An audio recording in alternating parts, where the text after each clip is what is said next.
Not too long the following year, 1986, I was enrolled at the Cuddington Campus School, 15 minutes from my mother's work at Central Agricultural Institute. She would come for me at lunch and bring me to her office. But on this day, she did not come. She sent the driver to pick me up because she was running an errand for the office. I was deposited at the office and went to sleep under her desk, thinking she would be back. Unfortunately, when I woke up at 8 o'clock at night, the entire building was empty. Everyone had gone home.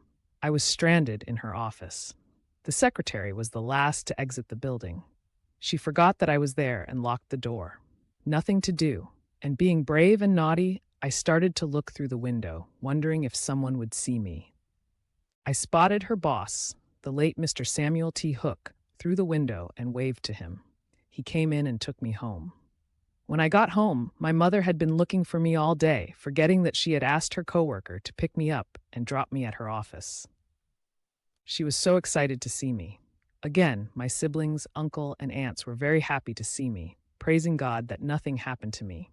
In 1987, my paternal grandmother became sick with liver cancer. At that time, both father and mother were on separation. They lived in different cities working.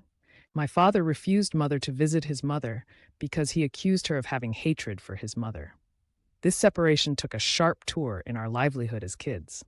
However, mother forced herself and visited grandma on her deathbed at the Phoebe Hospital in Bong County, and not too long, she passed away the following week.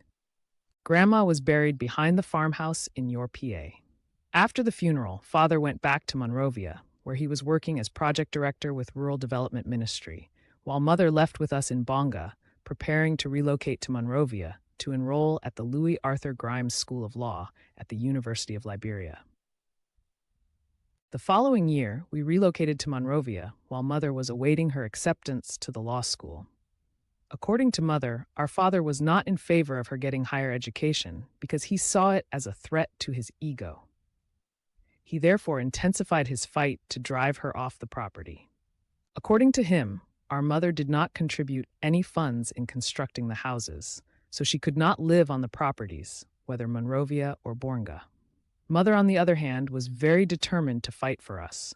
Whether property or no house to live in at our standard, she fought to have custody of her children.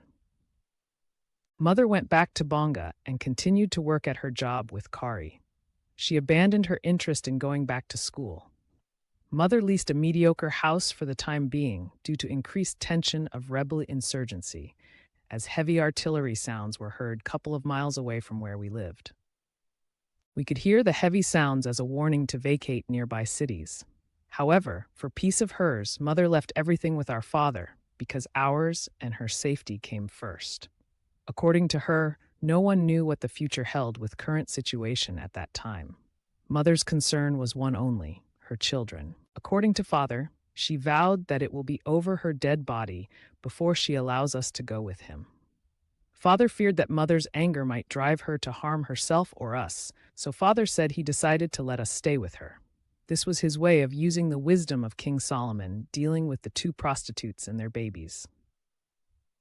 As for me, I knew my parents, especially our father, and unlike mother, loves to score a point in arguments by putting extra touches to make seem right.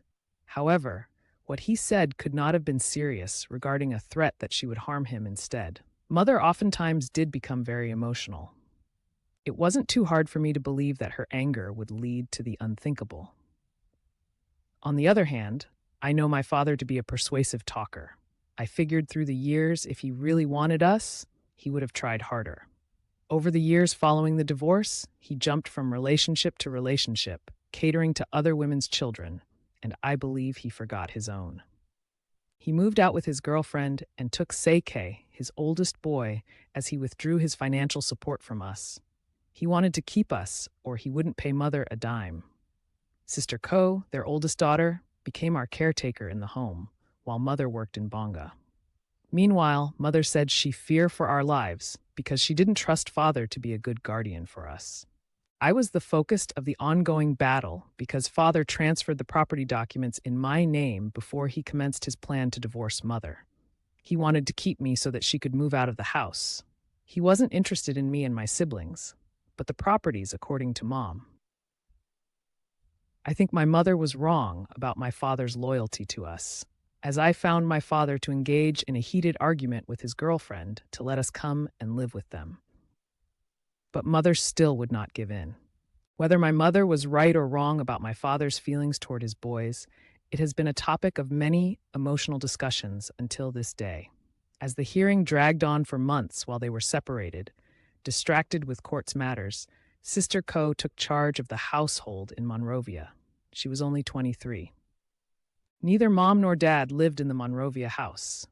Mother lived in the Bonga house 2 to 3 hours away from Monrovia, where she worked with an agricultural company as the personnel director. She refused to live in the Monrovia house. She said the land was hers, and Daddy had stolen her money and built the house and secretly put the deed in my name, and this she resented. Angela, Mother's third child, lived with her in Bonga, while Co, including cousin Pei and William, from Dad's side of the family, lived in the Monrovia house. Though William was older than Sister Co, she took charge of my 2 brothers and me, including the grown-ups. Mother visited us at the end of every month with our monthly allowance and food. When we ran out of basic supplies, Sister Co stepped in until Mother sent our allowance. She made sure we went to school every day and tucked us in bed at night. A number of months before my parents separated and my dad moved out of the house to live with his girlfriend and her children, there were 3 to 4 voodoo chiefs at our doorsteps one mid-morning. The head chief was dark, slim, in his late 30s. He had a hairy cow's tail in his right hand, shaking it back and forth, dancing as he and his followers sang in their native tongue, Mandingo. Daddy had invited them to dig and look through our entire house for signs of witchcraft activities. They appeared confident and ready for action. The chief asked everybody to get out. He and his followers began to burn incense in the house. I stood outside. The chief and his followers went directly to the master bedroom, my parents' bedroom, and focused on the closet. They dug deeply into the closet floor. Out of the ground, so they claimed, they brought outside human skulls, teeth, hair. They said it was buried under the cement. They spoke to my parents about what they found and said Sister Co was in danger. They gathered around her and began to lay their hands on her. Our yard was crowded with neighbors and people passing by.